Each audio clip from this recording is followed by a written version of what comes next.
जिनालय 72 आप जानना चाहते हैं क्या होता जिनालय 72? देखिए, जिनालय शब्द से लोगों को बहुत भारी भ्रांति है। अध्यात्म के पथ में अध्यात्मवादी, अध्यात्म क्रांति के सूत्रधार, अध्यात्म योगी विक्रम की 16वीं सदी में हुए बुंदेलखंड में अवधज्ञानी आचार्य प्रवर श्रीमद् तारातरा मंडलाचार्य जी महाराज ने अपने ग्रंथों में 24 ठाणा, छद्मस्तवाणी,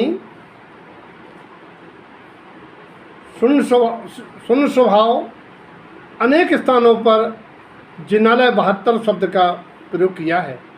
जिनालय अर्थात जिन शब्द माने जिनेंद्र परमात्मा, आलय माने उनका निवास स्थान, उनका मंदिर।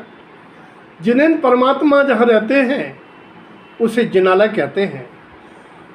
परमात्मा शब्द आगम में बड़ा स्पष्ट है।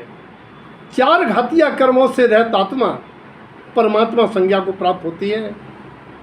किसी अचेतन पदार्थ जिसमें ज्ञान दर्शन गुण नहीं है उसको जिन कहना ये लोगों की अपनी एक व्यवस्था है। अध्यात्म के मामले में जो जिन शब्द है वो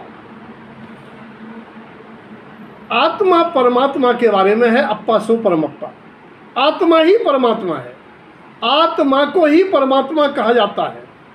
तो जिनेंद्र परमात्मा प्रत्येक आत्मा को कहा जाएगा।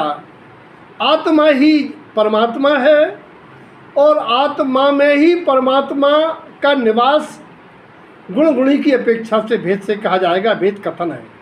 तो आत्मा परमात्मा है और आत्मा की अवस्था व्यवहार में परमात्मा है।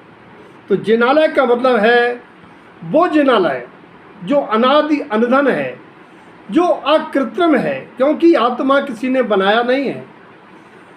और इसी जिनालय का नाम है आत्ममंदिर, आत्ममंदिर।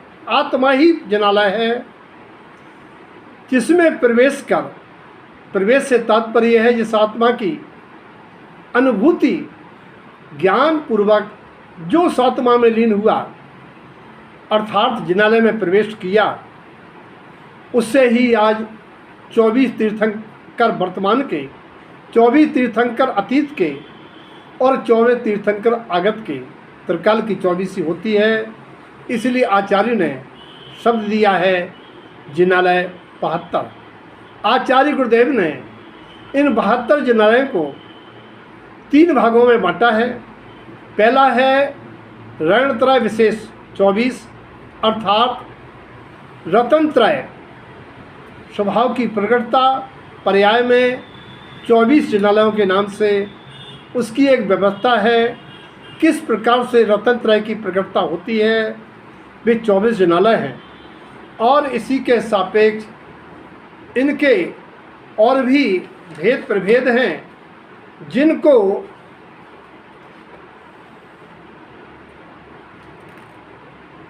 चतुष्टय विशेष अन्वय, यानी यहाँ अनंत चतुष्टय की प्रकटता को के आधारभूत 24 जिनालय साधना सापेक्ष हैं। और परमिष्टि 24 जो परम प्रयोजनी आत्मा का जो परिणतियाँ साधना सापेक्ष हैं उनको यहाँ परम इष्ट, परम प्रयोजनी 24 जिनालय कहा है।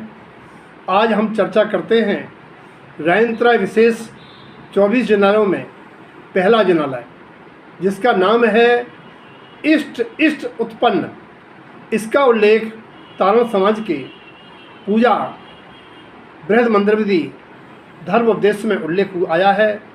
इष्ट इष्ट उत्पन्न गोष्ठी, जिस गोष्ठी से इष्ट इष्ट उत्पन्न अर्थात प्राणी प्रथम जिनालय में प्रवेश पाते हैं। प्रथम जिनालय मतलब आत्मा की रुचि, यानी इष्ट क्या है? इष्ट मेरा शुद्धात्मा है। इष्ट का मतलब है प्रिय, हितकारी, सुखदायी, जिसका उसमें से कभी वियोग नहीं होता। ऐसा आत्मा का इष्ट अपना ही आत्म स्वभाव है। आत्म स्वभाव की रुचि जागृत होना, आत्मा के प्रति इष्टता होना, अर्थात पर द्रव्यों से उदासीनता, संसार शरीर भोगों से उदासीनता पूर्वक आत्महित का लक्ष्य आना। और आत्महित का लक्ष्य, आत्मरुचि, इसी का नाम सम्यक्त है। आचार्य ने यहाँ सम्यक्त को प्रथम जनालय आत्मरुचि नाम से दिया है। दूसरे जनालय का नाम है उत्पन्न इष्टमिलन, अर्थात अपने शुद्धात्म स्वभाव का वह गुण, उत्पन्न अर्थ सम्यक दर्शन की प्रगटता, यानी यहाँ रतन त्रय का प्रथम सोपान, मुक्ति महल का प्रथम दरवाजा, अर्थात सम्यक दर्शन की प्रगटता।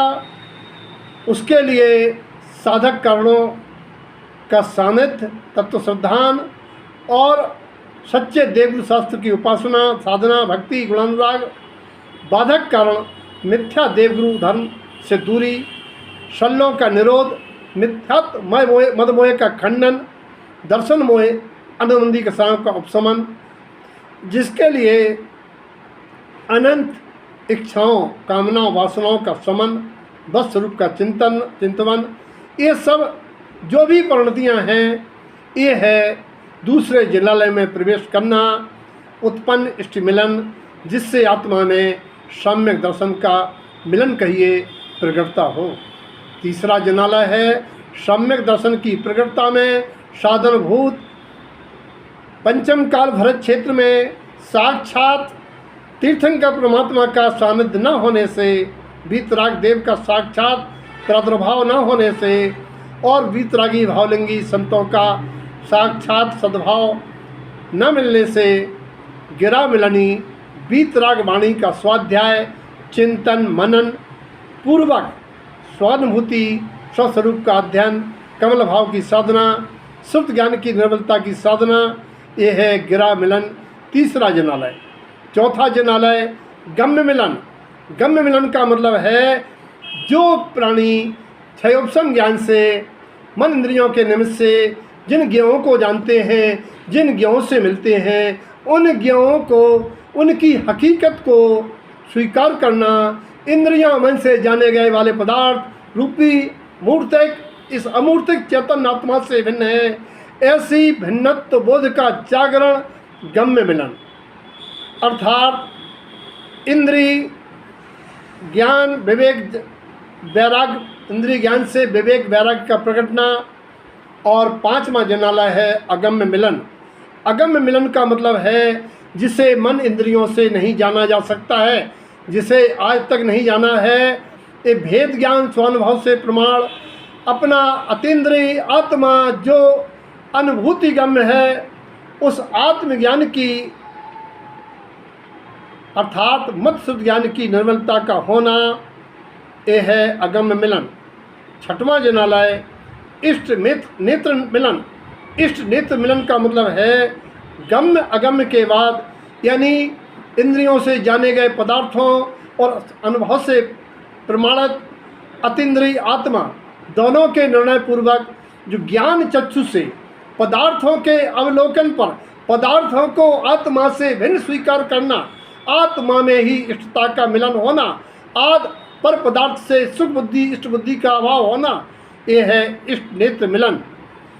सातवां है इष्ट नेत्र उत्पन्न, अर्थात ज्ञान नेत्र, यानी आत्मज्ञान से आत्महित रूप सम्यक चारित्र की प्रारंभ के लिए शुद्ध आत्मानुभूति पूर्वक सम्यकता चरण का पालन करना।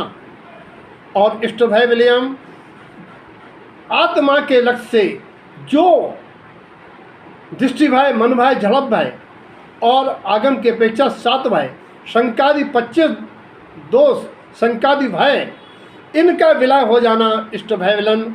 और 9वां जनालय है उत्पन्न भय विली, भय संज्ञा की उदीर्णा, भय नोकसाव के उदय और भय भावक भाव के अभाव से या उनके कारण से प्रति समय जो भय होता है, उस भय का विला जाना, वस्तु स्वरूप तत्व निर्णय आँखों के सामने झूलना, जनवाणी के सिद्धांत के और सम्यक दर्शन के आलोक में नवीन भयों की उत्पत्ति न होना, ए है उत्पन्न भय विली। इस प्रकार से आपके साथ आज 9 जिनालय की चर्चा हुई है। जुड़े रहिए अगले एपिसोड में शेष जिनालय